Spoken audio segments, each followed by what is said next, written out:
Picture it, a small town in the mid-60s. It was time to trick or treat.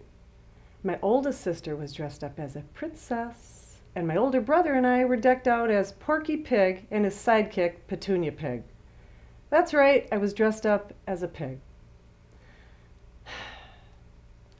I'm Karen Spiegelberg. Welcome to A Word for Women, a show by women and for women where we build each other up in our amazing and wonderful God-given roles in life. So there we were in our little costumes and those old awful plastic masks that suffocated you and made your face sweat profusely. Raise your hand if you remember those. But despite the character flaw in my costume and the icky sticky masks, we were all excited to run around town collecting lots of awesome treats. Halloween. Is it for the Christian or not?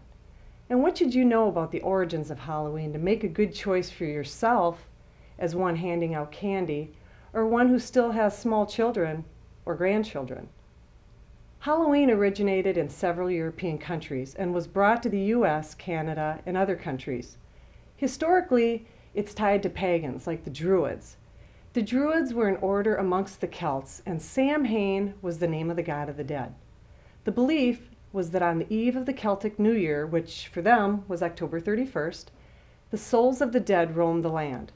The devils, spirits, and witches were also believed to be roaming about at the height of their power. And the only way to supposedly appease Samhain and keep spirits from harming people was to make sacrifices of animals and, yes, even human beings. These sacrifices were obtained by going door to door, and those who refused to give a sacrifice were threatened. This is the origin of trick-or-treating. Christians against Halloween believe that you are giving credence to this pagan holiday by giving out candy as the sacrifice and honoring the devil through scary costuming. Others disagree and believe that Christians need to reclaim the day as a harmless and fun day for kids. One author says that if we don't pay credence to Satan through horror decorations and gory costumes, that we in effect can laugh at Satan in how we deal with this day. Some Christians even take the opportunity to hand out information about their church, their beliefs, and their activities. I myself have allowed my kids to trick-or-treat over the years.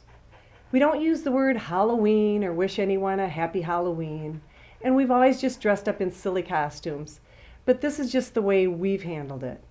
I also respect friends who do not engage in any activities on this day. I do believe that Halloween is not as innocent as I was a kid, and that if we as Christians are not aware of the origin of this day and handling it correctly, the pagan aspect will continue to grow and get away. An owner of a party supply store told me that his Halloween sales have now surpassed his Christmas sales. That causes me to pause a bit. And my daughters have had fun with trick-or-treating over the years, but they've also told me that if this day continues to get less about treats and more again about the satanic origins, when they get married and have children, they'll probably not be involved.